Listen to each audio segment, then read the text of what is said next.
Nous sommes à proximité du Palais de la Méditerranée et il y a 1 mois et demi, ici précisément, s'est produit l'un des attentats les plus terribles que la France ait connu. Fabrice, ce soir-là, tu étais hors service et tu étais présent avec ta famille. Tu étais sur la plage publique qui se trouve juste derrière cette promenade des Anglais, dans cette direction-là. Est-ce que tu peux nous relater les faits? Est-ce que tu as compris tout de suite qu'il s'agissait d'un attentat? Non, pas tout de suite. Non. J'ai d'abord pensé pendant 1 ou 2 secondes que c'était un mouvement de foule comme on avait vu sur certaines vidéos à la fan zone sur Paris. Donc pendant 1 ou 2 secondes, je me suis dit même que c'était un peu irréaliste ici à Nice. Puis bon, après on a vite compris quand on a vu sauter les gens, que les gens sautaient sur la plage et qu'ils descendaient, que cette foule énorme descendait sur la plage, qu'il y avait en effet un gros problème, quoi.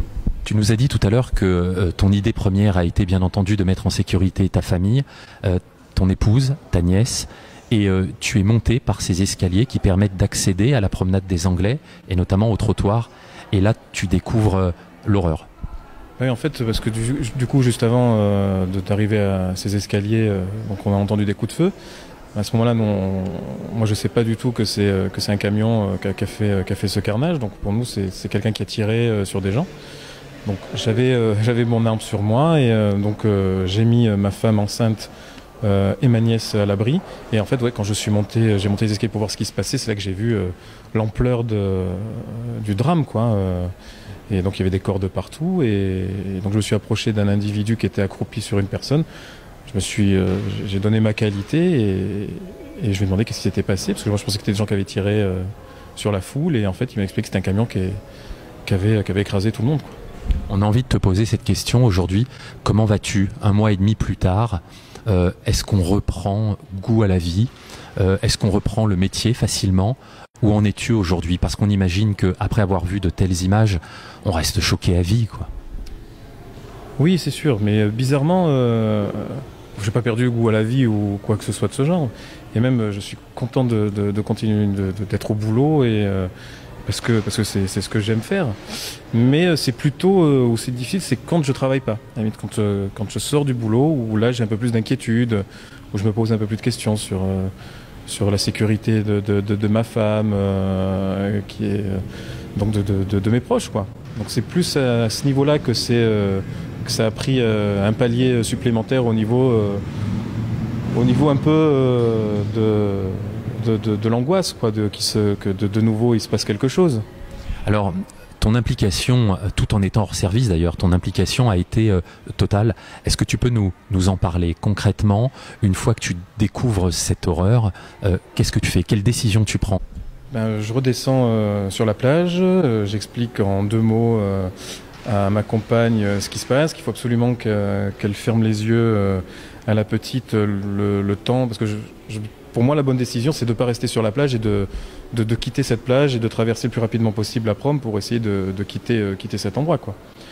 Donc du coup c'est ce qu'on fait et on traverse la prom, et en traversant la promenade je me dis que s'il y a des tireurs, parce que à ce moment-là on ne sait pas trop où ça en est, que je ne me voyais pas déambuler avec ma compagne dans les rues de Nice et la petite, même si j'étais armé, en sachant qu'en face j'aurais pu avoir beaucoup plus lourd. Donc je prends la décision qu'on se réfugie dans un hôtel.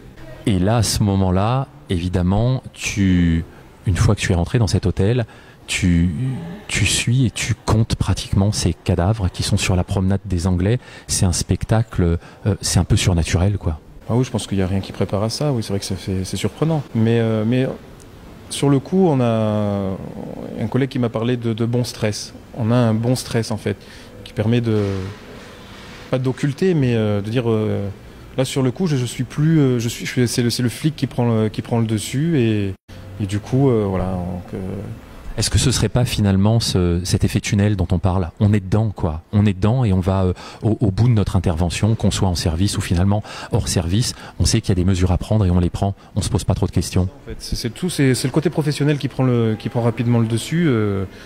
D'ailleurs, au prix que j'en ai négligé presque ma famille à ce moment-là, puisque quand on se réfugie dans l'hôtel, je mets ma femme et ma nièce dans un coin et j'annonce ma qualité au personnel de l'hôtel. Et là, je sais qu'à partir de ce moment-là que j'annonce ma qualité, je prends des responsabilités. Après avoir protégé, après avoir alerté, après avoir secouru, après avoir sécurisé quelque part cet hôtel dans lequel tu étais, dans lequel on amenait de nombreuses victimes, est-ce que tu as le sentiment, c'est une question très personnelle que je te pose, est-ce que tu as le sentiment que ton travail a été finalement reconnu? Est-ce que tu as senti une reconnaissance de l'administration au vu de ce que tu avais pu faire, quand bien même tu n'attends pas à ce qu'on te décerne la moindre médaille, mais la reconnaissance de notre métier, elle est importante, elle est fondamentale. Est-ce que tu as le sentiment que ton travail a été reconnu finalement?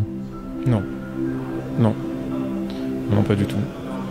C'est le truc un peu pénible en fait, on va dire aujourd'hui, de savoir que malgré tout ce qui s'est passé, de pas que personne se soit soucié un peu de mon état ou de l'état de ma compagne enceinte à ce moment-là de 4 mois, ou de ma nièce.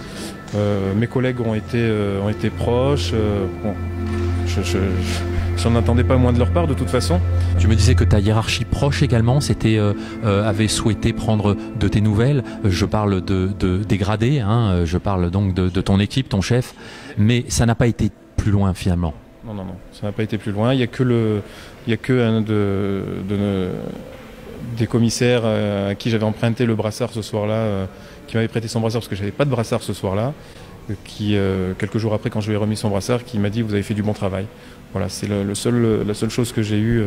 C'est assez terrible d'entendre ça et j'ai envie de dire malheureusement c'est assez répétitif. Tu as transmis ton dossier à Célia Boumedienne, qui est la secrétaire départementale unité SGP Police FO 06. C'est un dossier qui lui-même est défendu auprès du directeur départemental. Aujourd'hui, si tu avais rétrospectivement à te repencher sur ce qui s'est passé, sur cet attentat terrible auquel on n'est pas préparé, encore une fois, tu le soulignais tout à l'heure, personne n'est préparé à ce genre de choses.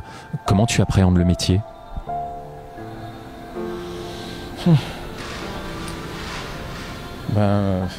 C'est assez compliqué de continuer avec ce qu'on a, quoi. On se sent un peu. Te sens un peu pas résigné, mais un peu blasé peut-être. Oui, un petit peu, parce qu'on se dit ça fait beaucoup ces attentats et que voilà, ça fait 1 mois et demi que c'est passé, on n'a pas eu l'impression d'être plus offensif, plus à ce niveau-là, quoi. Merci infiniment Fabrice de nous avoir réservé la primeur de ces déclarations. Je sais que beaucoup de journalistes tentent d'arracher vos déclarations. On est entre nous, ça reste entre nous. Et merci de ta confiance à Unité SGP Police FO et notamment au secteur communication. Merci, on te souhaite bon courage et on vous souhaite à tous bon courage ici à Nice, à tous ceux qui sont intervenus ce soir-là. Merci Fabrice.